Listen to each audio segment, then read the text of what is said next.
Nick, congratulations on the film. Thank you very much. When did you first discover either reading or watching The Hobbit or Lord of the Rings?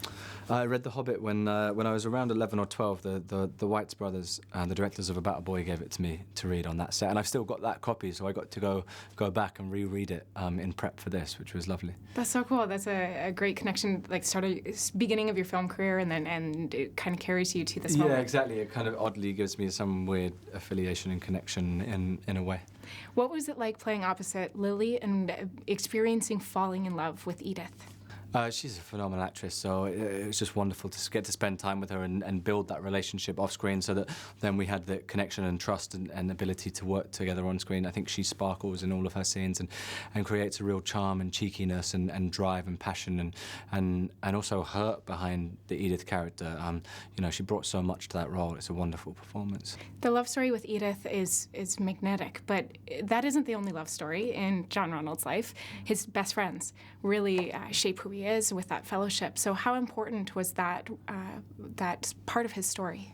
It's hugely important. I mean, what they say, isn't the quote something like, if you want to know someone, look at their 5 best friends and you'll know exactly what they're like. And I think that's completely it with him. He was orphaned at a young age and then kind of lost his way and felt out of place at the school that he was going to because he wasn't from such a wealthy background as those boys, but then found this group of guys who were all passionate about their own art, whether it's painting or creating music or poetry, and they found this kind of bond and safe place to create and share and inspire each other. They were his people. Yeah, completely. You've had an amazing year. I mean, I was just going through your Instagram and it's like the favorite, Tolkien, Dark Phoenix, and just picture after picture. So let's talk a little bit about Dark Phoenix. What was it like reprising your role of Beast? I had a brilliant time playing Beast this time around. Simon Kinberg, who wrote the previous films and produced, was writing and directing on this one. And he gave me a really cool character arc and new places to take the Beast role to. So, yeah, I feel very lucky to have got to change and slightly switch up that character and do new things with it. What is it like playing such varied roles as they're all kind of coming out at the same time? It's fun. It's weird because, you know, you'll be on the set of X-Men and you'll be doing kind of this battle action sequence, but then I'll be going into the tent in between setups and kind of doing a watercolor and like trying to copy one of Tolkien's works and things and kind of trying to get into the headspace of that, preparing. But the variety of work is what I love, so I'm fortunate to get to play different characters in different types of films. Is that why you became an actor?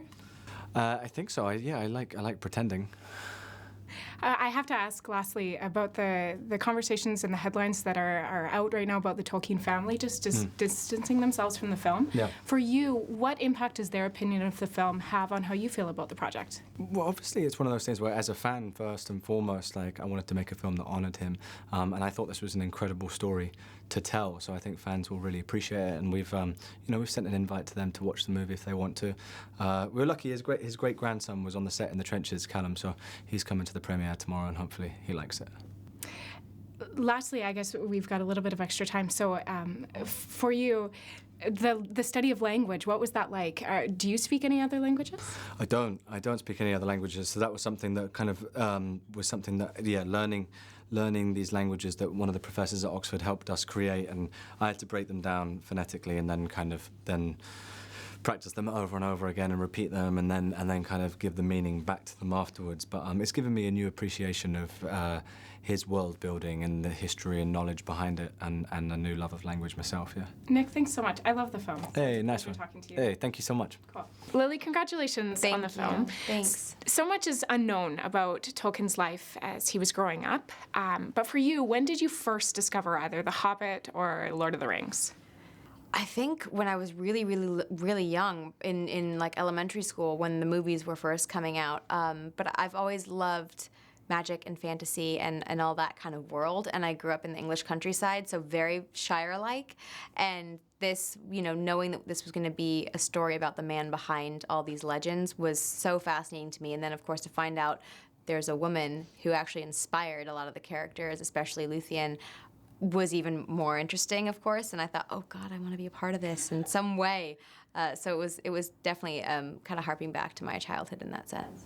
You mentioned Edith and how crucial she is in forming those stories. What was that like, exploring that side of the story? It was fascinating because, like I said, I've been a huge fan of Tolkien's work, but not knowing the genesis of where these characters came from, and she was such a formidable, passionate young woman who had so much to say, but due to, the fact that she was a woman, she was an orphan, her social status at the time, she didn't necessarily have as loud of a voice. But the fact that she encouraged Tolkien to use his and ended up inspiring this character, which then ended up inspiring other women, it's like she used her voice in a way that maybe she wasn't even anticipating, and for generations to come. And it's because of her being herself that inspired this character that we have to thank. So it was really beautiful to play a character like that, and one that deserved to have her story told. I could easily see there being a spin-off of of Edith, because there's so much that you don't get to explore, but it was really lovely to play her.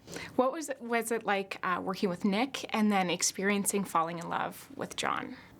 Well, Nick he's just so lovely. He's so talented. Obviously, I've known of his work for years, and we had known each other socially for a long time, but never worked together. And it's kind of impossible not to get along with him. He's very playful. He's a very giving scene partner in that he's down to improv if it calls for it, but also just so professional and always just lovely, always on time, always knows his lines, and just so fun. And it was it's a love that lasts a lifetime, Edith and Tolkien. And it's something that a lot of people could easily just say, oh, that's just something for the movies. And it's like, no, it was real. They had a slow burn. They met as kids and as orphans. They were friends. They went through their ups and downs, and they end up together into their 80s with 4 kids. And you're going, wait, this is the kind of love we all want to believe in. And I think they brought each other. They brought a sense of escapism to each other, and they encouraged one another to follow their passions. And even though Edith wasn't able to fully have hers come to fruition because of her situation as a woman at that time, it didn't stop her from encouraging him to do that. And I think they gave each other things that they didn't even necessarily knew they needed. And I love their relationship. Lily, we've had you out to Toronto to talk about your TV roles, and you obviously have a foot planted firmly in the film world as well. So how do you pick your roles?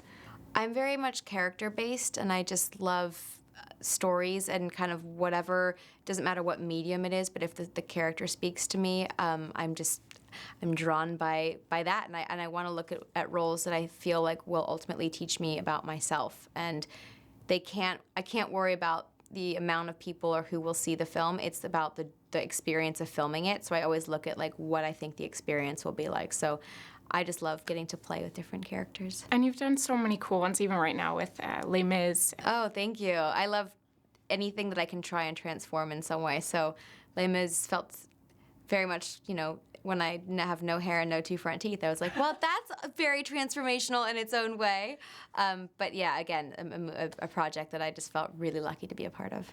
I have to ask, the family of Tolkien has expressed their distance from the film. Mm-hmm. What does their opinion of the film, how does that impact how you feel about it?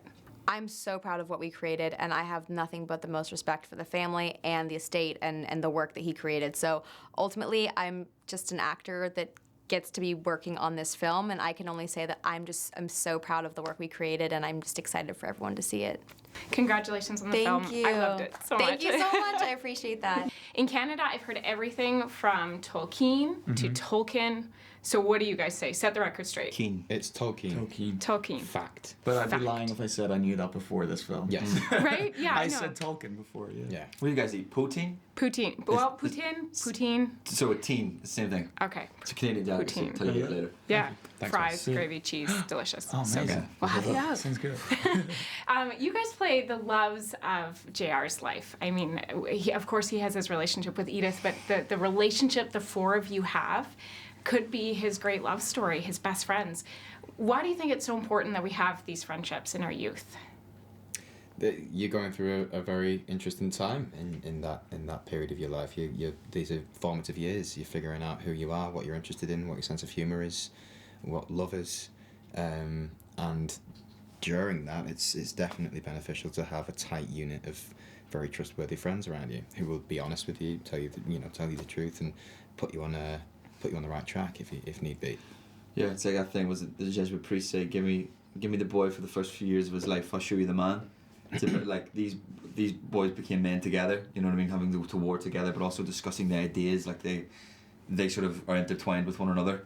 And they kind of all found each other as well. They have a similar thing within them they all have these grand ideas and want to do great things in the world, but aren't necessarily supported by their families or the people around them, and to have that unit was really important for them. It's like finding your people. Right. Yeah. Right. Yeah. Exactly. Little crew. Yeah. They found them. In real life, outside of the film, but in real life, did you guys have that when you were growing up as well? Like your crew, your tight group of people? Never as a child, I didn't. My dad and my sister and my mum were like my little tribe. But then when I went to sixth form college and started to meet like-minded people and people who were interested in the things I was interested in, that's when I started to meet my tribe. And then at drama school, and then doing jobs like this, you meet like-minded legends. There's something about drama people, right? Like I was a drama kid growing up, and you have to find them because you get each other. Yeah, because you're all nerds. Yeah. Right? It wasn't even just the drama thing. It was just in terms of like outlook, like life and the way that you approach life and the conversations that you wanted to have. That was the thing that stuck out as being a different thing when I went to this different college. That wasn't football or something else. But there was a nice sort of my words, I'm so sorry. We had like a similar experience offset as well as these boys did, forming this bond, so that was really nice. Did you drink tea too? No. We drank other things. Fair enough. Yeah, we had a lot of fun Yeah. on the job. Yeah, it seemed like we were just getting to be a fly on the wall of a real relationship between the four of you. Anthony, you play J.R.'s best friend, Jeffrey. What made the relationship so special? I'm going back to something I said earlier on. I think they're both loners. I think Jeffrey sees him isolated when we first meet him and sort of takes pity on him and sees a bit of himself in that. Also, one of Jeffrey's last acts on Earth is to write Tolkien a letter, which is in the film. And I think when I read that letter, it just floored me at the pure just love that he had for him. I just thought it was really special. Congratulations on the film, you guys. It's a pleasure to talk to you. I loved every second of it, so I'm thrilled to get to meet you in real life. Thank you so much. Cheers. Yeah, nice to meet you. Hey, thanks for watching. If you like this, be sure to subscribe here, and you can check out more Your Morning videos right here.